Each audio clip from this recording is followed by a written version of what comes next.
HAN Network, I'm Kate Czaplinski with the latest news around southwestern Connecticut. Rob Adams joins us later with a look at the forecast and a Nutmeg sports update. And of course, Donald Lang will take a look back on this day in history.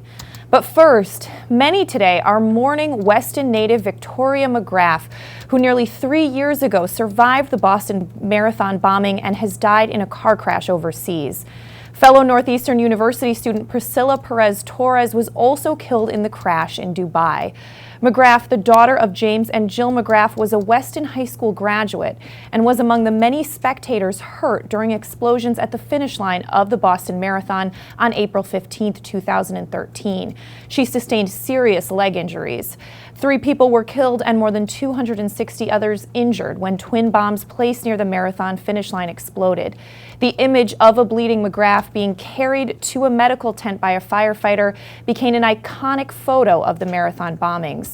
Joseph Ayon, president of Northeastern University, issued a statement yesterday afternoon expressing deep sadness over the deaths of McGrath and Torres.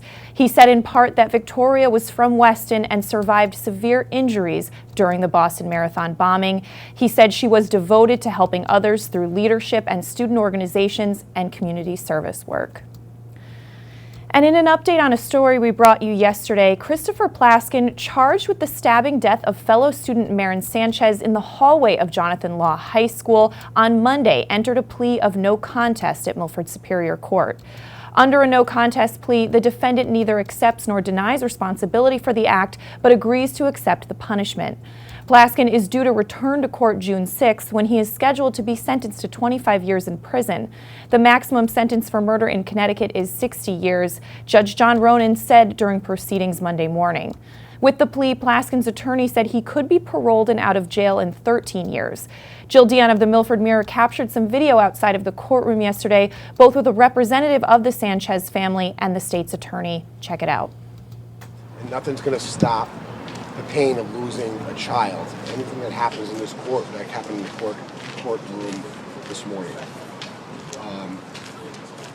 We also understand this is the state's forum. It's the people versus Mr. Plaskin, and that we've been advised of the process. Waller has kept us advised throughout the process, but it doesn't make it any easier. It's not. I think that both sides took a long time to assess the facts and assess the probable outcomes at trial. And I think that based on all of the given circumstances we have in this case, including the defendant's age and the brutality of the crime, I think we arrived at the best result possible given all the circumstances. On that story at milfordmirror.com. In other news today, a Shelton man is in serious condition after his car was struck from a back left tire from a trailer that smashed through his windshield in a Route 8 accident involving 3 vehicles on Sunday afternoon, March 6th. 44-year-old Mark Smolin of Terrarack Drive in Shelton was driving his 2004 Mustang in the left lane northbound on Route 8 shortly after exit 19 in Seymour when a camp trailer headed in the opposite direction lost one of its tires. According to state police, the detached tire made its way across the median, striking Smolin's windshield and causing him to swerve into the right lane and crash into another vehicle before losing complete control. Smolin's Mustang then reportedly hit a guardrail before traveling down an embankment and getting wedged between several trees. The drivers of the other 2 vehicles were not harmed, but Smolin was transported to Waterbury Hospital for his injuries. The crash is still under investigation, and anyone with information is encouraged to call state police at Troop I in Bethany at 203-393-4200. And a drunk driver from New Haven struck and killed Trumbull resident Vincent Pizzella Sunday morning, according to Milford police. The report said that Pizzella, who was 24 years old and lived on Churchill Road in Trumbull, was walking eastbound on Bridgeport Avenue near Berwyn Street and was attempting to cross the street when he was hit by a car around 2 in the morning. According to police, 46-year-old Hector Frias and Gomas was taken into custody and charged with operating under the influence of alcohol. Milford Police Officer Joe Dempsey said that the investigation is still open and anyone with information should contact police at 203-878-5244. Milford Fire Department, paramedics, and EMTs provided advanced level care in an effort to save Pizzella, who was reportedly crossing the street with friends. The second pedestrian was not reported to be injured. According to a source close to the family, the victim was getting food at the Bridgeport Flyer diner before he was struck. And in other Milford news today, 2 off-duty police officers, with the help of an alert bank customer, apprehended a bank robber Monday before he could make off with the cash from the bank. According to police, on Monday at about noon, 2 Milford police officers working a private duty construction road job were notified by an eyewitness that the bank they were working near, Milford Bank on Bridgeport Avenue, was being robbed. Using the witness description, the officers tactically approached the bank and apprehended 53-year-old Stephen Brill of Maplewood Avenue as he exited the bank. Police said that Brill had approached a teller, stated he had a gun and wanted money. A bank customer overheard Brill make the statement and went outside to alert the officers. Brill was holding the money in his hand when he exited the bank and was taken into custody without further incident. Brill never displayed a weapon and was later found to not have any weapon in possession. Brill is charged with first-degree larceny and was held on a $100,000 bond. He is a Florida resident but had recently been staying in Milford. All right, well, we're going to switch gears now and throw it over to Rob. Rob, I'm in my old-timey baseball uniform today, so I'm ready for spring weather. a little reversed on the pinstripe, but I like it. That's a very good point. Blue with the white pinstripe. And it's nice out, so. That's right, and there were some older versions that did have that kind of pinstripe look. You would know. We can talk about that in another time. That's probably a whole, we could do a Don segment on that. All right, we need some weather here, folks. Partly sunny and a high near 64 today. Yes, you heard that right. In March, it is going to be 64 degrees. The wind light and variable, becoming south from 5 to 7 in the afternoon. Tonight, patchy fog after 4 tomorrow morning. Otherwise, mostly cloudy, low 42. So even for sleeping weather, that's not too bad. Wednesday, patchy fog before 8 in the morning. Otherwise, sunny and 65. So we've kind of come down a little bit from that 70 notion, but we'll see if we can nudge that up for you. I can talk with Joe. He's got pull on these things. Calm wind becoming southwest, 5 to 8 in the morning, mostly cloudy Wednesday night and a low around 51 Thursday. Chance of showers mainly in the afternoon, partly sunny and a high near 68. Thursday night will drop down to 47 with a chance of showers. Friday, partly sunny, 58 for the high. Around the region right now, Stamford, you have 53, Ridgefield 59, and here in Shelton, 59 degrees as I toss the baseball back over to Kate. All right, thanks so much, Rob. Well, we're going to take a break. When we come back, Donald Dang takes a look back on this day in history. Rob has a Nutmeg Sports update, and we have some more news coming up after this. Darien Sport Shop is a unique store because it's a family store. A busy mom can come in with kids in tow and find everything she needs for them, and even find a dress for herself for Saturday night. And if she's in a rush, she can simply go home and order it from us that night. We'll deliver it the next day. The Darien Sport Shop. We're pretty on the outside and amazing on the inside. Conveniently located with free and easy parking at 1127 Post Road, Darien, Connecticut. Or shop us online at dariensport.com. Walter Stewart's Market in New Canaan is your time-saving local shopping destination for the best of spring. Find many of your favorite products, from great specials on everyday items to the freshest organic produce, artisanal cheeses, and grass-fed steaks. Drop off your knives to be sharpened, grab a beautiful bouquet of spring flowers, and stop in next door for a wine tasting. Plus, their personable staff is always ready to lend a helping hand. So stop in to Walter Stewart's Market, 229 Elm Street today, or shop online at stewartsmarket.com. Had a sports injury that needs immediate care? Coastal Ortho Express Urgent Care gives you direct access to an orthopedic specialist quickly. Their highly trained orthopedic professionals expertly treat you without an appointment. Skiing, snowboard, or sports accident, sprain or fracture, Coastal Ortho Express can help. Coastal Ortho Express Urgent Care open Monday through Saturday in the iPark building at 761 Main Avenue in Norwalk. Call 203-845-2070 or coastalorthoexpress.com. Find them on Facebook at Coastal Ortho CT. What's happening up in Hartford and what's trending in the Nutmeg State? Join Kate Czaplinski And Josh Fisher on CT Pulse live Wednesdays at 12:30 to find out. We talk to the leaders and newsmakers while breaking down the stories you should be paying attention to each week. With the help of HAN's editorial cartoonist Doug Smith, we take a humorous look at the news of the week. We talk about everything you were told you should avoid bringing up in polite company. CT Pulse, Wednesdays at 12:30 on the HAN Network.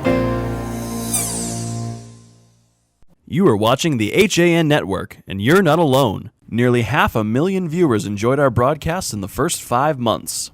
Advertise on the network that reaches Fairfield County, Connecticut's most engaged audience. Contact Jessica Murrin, Advertising Director, at 203-273-7312 or email jessica@han.network. You are watching the... We're back on this Tuesday, March 8th edition of your Coffee Break on the HAN Network. I'm Kate Czaplinski, and it's time to take a look back on this day in history with Donald Lang. Check it out. A fondly remembered speech, probably more sinister than you realized. But first we go to 1817, the New York Stock Exchange founded. It is by far the world's largest stock exchange with daily trading value of about $170 billion. The area had long been a site for things like tobacco and livestock auctions on Manhattan.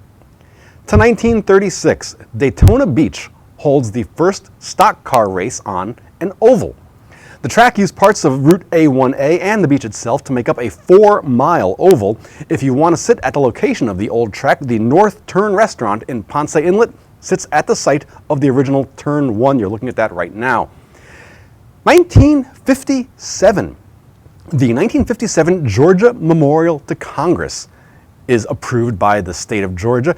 The memorial petitions the U.S. Congress to declare the 14th and 15th Amendments to the Constitution null and void. Those amendments, by the way, that Georgia wanted thrown out, granted citizenship to former slaves and prohibited racial discrimination in voting. And finally, now we go to 1983. While addressing a convention of evangelicals, we heard this. So in your discussions of the nuclear freeze proposals, I urge you to beware of the temptation of pride, the temptation of blithely declaring yourselves above it all and label both sides equally at fault, to ignore the facts of history and the aggressive impulses of an evil empire, to simply call the arms race a giant misunderstanding, and thereby remove yourself from the struggle between right and wrong and good and evil. That is President Ronald Reagan labeling the Soviet Union an evil empire. Reagan took an aggressive hardline stance that favored matching and exceeding the Soviet Union's strategic and global military capabilities, particularly when it came to nuclear weapons. Earlier in the speech, he had reassured the evangelical audience that their children would be better off dying in nuclear war while still maintaining their religious beliefs than living in a godless future. As you might guess, the speech did not sit very well with Soviet leaders who were already annoyed by Reagan's ash heap of history speech the year before. All right, thanks so much to Don. Time to throw it back to Rob for a Nutmeg Sports Update. All right, Kate, thank you once again. We'll start in girls basketball, where the Greenwich Cardinals are heading to the Class XXL semifinals with an impressive 64-46 win over Fairfield Ward last night in Fairfield. The Cardinals will play either E.O. Smith or Glastonbury in the semifinal on Friday. Birthday girl Abby Wolf scored 16 points and pulled in 10 boards, as the Cards improved to 18-4 on the year. Emily Anderson had 21 points and 10 rebounds for the Cardinals. On the boys' side, the 11th-seeded Wilton Warriors were upset by number 22 Lyman Hall, 59-55. Jack Williams led the Warriors with 17 points. Drew Connolly added 16, and Matt Cronenberg had 10 in the loss. As we look at the scoreboard now, we shift back over and we look at Class L boys basketball. There is that Wilton loss. Harding with a big win over Guilford. Bassick all over Vinyl Tech, and Platt Tech by 2 over Joel Barlow. Let's take a look now at Class S boys basketball from last night. As we shift over to Class S, there we go. Hyde falling to Immaculate 75-49, and Trinity Catholic by 13 over Windsor Locks 63-50. Let's go to Class XXL girls basketball. Of course, there's the Greenwich win over Fairfield Ward, and Stamford knocked off Norwich Free Academy 74-60. Good job by the Black Knights. Continuing on, Class M girls basketball, Notre Dame of Fairfield all over Immaculate 44-26. Shift over now to Division III ice hockey, and West Hill Stamford came out with a shutout win of the Redhawks. Staples West and Shelton over Massac 7-3. It was NFI knocking off, of course, that's New Fairfield Immaculate, knocking off Norwalk McMahon 8-0. And Hall Southington got by Joel Barlow 4-3. It's a busy schedule tonight in the area. We can start in boys basketball, and really that's it for the evening, but still plenty of games to talk about, as you've got the 27th-seeded South Windsor coming to Stamford at 6 o'clock. Number 17 Fairfield Ludlow is at number 16 West Hill at 7. These are all 7 o'clock games, in fact. That might be your game of the night, by the way, Ludlow and West Hill, that at Stamford, of course, in Stamford, West Hill in Stamford. Number 20 Greenwich is at number 13 Stamford. That also could be a very good game. The 31st-seeded Staples Wreckers go to number 2 Danbury. It's Brian McMahon taking on number 15 Hamden. The 30th seed Darien goes to number 3 Hillhouse. Now keep in mind, Darien is one of those teams that did not win the magical 8 wins that used to automatically get you into the tournament. Now they expand the tournament just a little bit, so Darien able to get into the tournament. Fairfield Ward is at East Hartford in a 19-14 matchup, and number 22 Ridgefield as that is at number 11 Xavier, and that's tonight as well. So really, that's it. It's a very light schedule in some ways. It's busy with all those basketball games, but you don't have hockey involved yet. That gets going really tomorrow for Division I. You've got some other stuff going on in the other divisions. So around the state, definitely a busy night, and certainly all scores that we will get to you tomorrow. But overall, that's it, Kate. Not a lot to talk about today. Again, I feel a little bit out of paddle here with sports. I'm Rob Adams. I'll continue to look for blue baseball uniforms with white pinstripes. Back over to you, Kate. All right, thanks so much, Rob. Well, getting back to some news today, some breaking news just in from Connecticut State Police. A state police cruiser was broken into this morning, and a rifle was among the items stolen. Police say it happened on Rutland Road in Milford this morning between midnight and 4:30 a.m. The marked Connecticut State Police cruiser was forcibly broken into, and an unknown suspect or suspects smashed the windows of the cruiser and entered it, stealing several items. Taken from the trunk of the locked cruiser was a state police bulletproof vest and an AR-15 rifle. Anyone with information is asked to immediately contact police by dialing 911, or you can text their tip line with info at 236748. And getting back to some other news today, an 18-year-old Easton man is under investigation for the assault of a 49-year-old Reading resident, according to police. Police say the 18-year-old Eastonite apparently assaulted the resident at his home on Wagon Wheel Road in Reading on March 4th. The incident may have been connected to a youth party. The 49-year-old was taken to Danbury Hospital after the event, where he was admitted with non-life-threatening injuries. For updates on that story, check eastoncourier.com.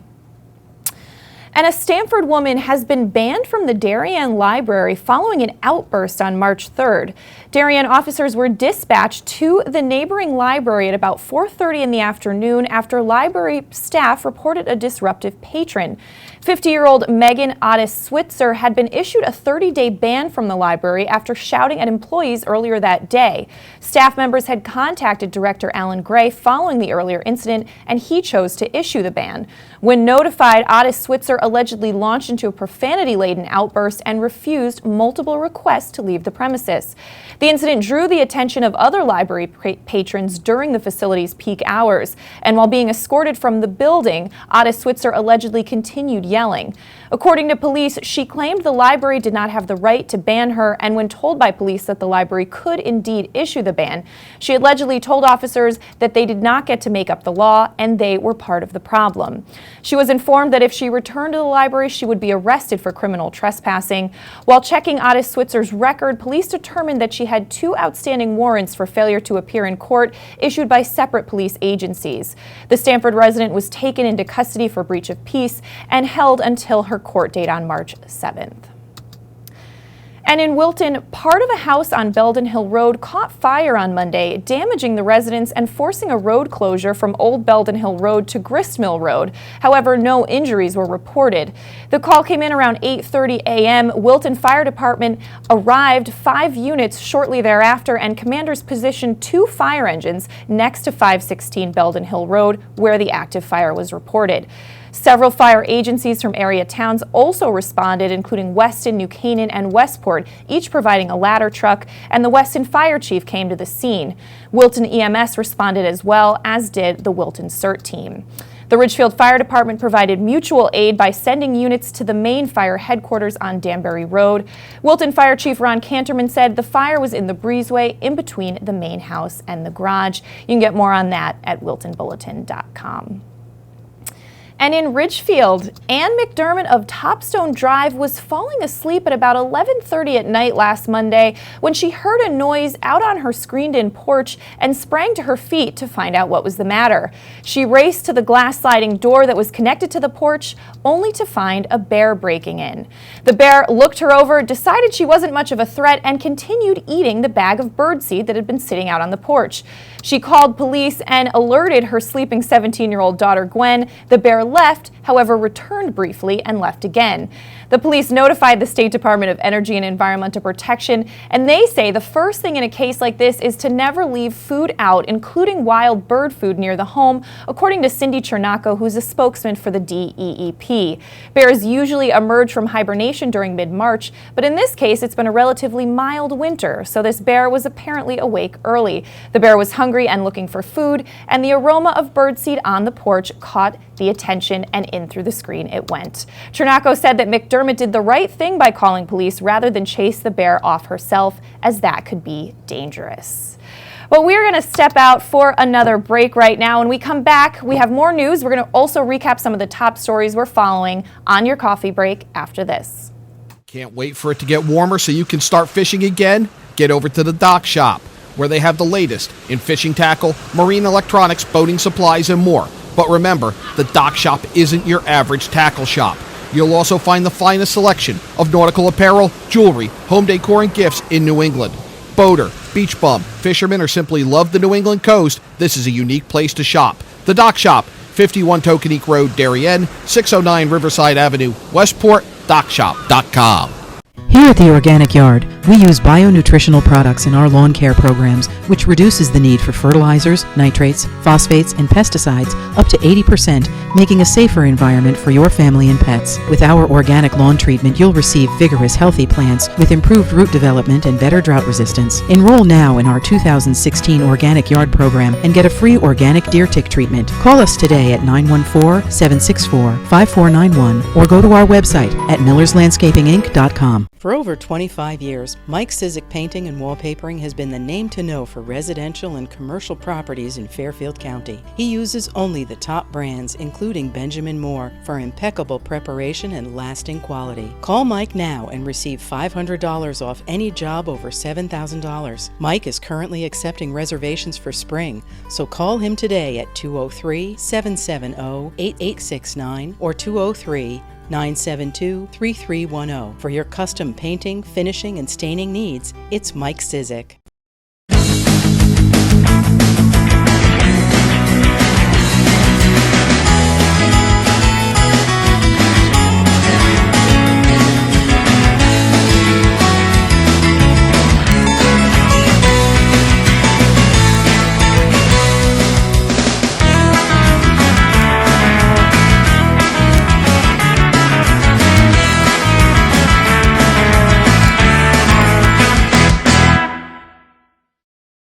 Hi, I'm Rob Adams with my good friend Donald Eng, and we're the home team for Nutmeg Sports, Monday through Wednesday at 2 o'clock right here on the HAN Network. We are the place for all things Connecticut sports, so come hang out with us on Nutmeg Sports. Don? They don't call him the best color man in the game for nothing. Nutmeg Sports, 2 o'clock, Monday through Wednesday right here on the HAN Network. And we're back on this Tuesday edition of Your Coffee Break on the HAN Network. I'm Kate Czaplinski, recapping some of the top stories we're following today. Many are mourning Weston native Victoria McGrath, who nearly 3 years ago survived the Boston Marathon bombing and has died in a car crash overseas. Fellow Northeastern University student Priscilla Perez Torres was also killed in the crash in Dubai. McGrath, the daughter of James and Jill McGrath, was a Weston High School graduate and was among the many spectators hurt during explosions at the finish line of the Boston Marathon on April 15, 2013. She sustained serious leg injuries. 3 people were killed and more than 260 others injured when the twin bombs placed near the marathon finish line exploded. The image of a bleeding McGrath being carried to a medical medical tent by a firefighter became an iconic photo of the marathon bombings. Joseph Aoun, president of Northeastern University, issued a statement yesterday afternoon expressing deep sadness over the deaths of McGrath and Torres. In part, he said Victoria was from Weston and survived severe injuries during the marathon bombing. She was devoted to helping others through leadership in student organizations and community service work.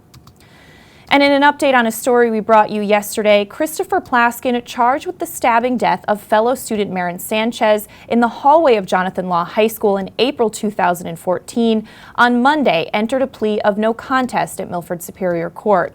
Under a no contest plea, the defendant neither accepts nor denies responsibility for the act, but agrees to accept the punishment. Plaskin is due to return to court on June 6, when he will be sentenced to 25 years in prison.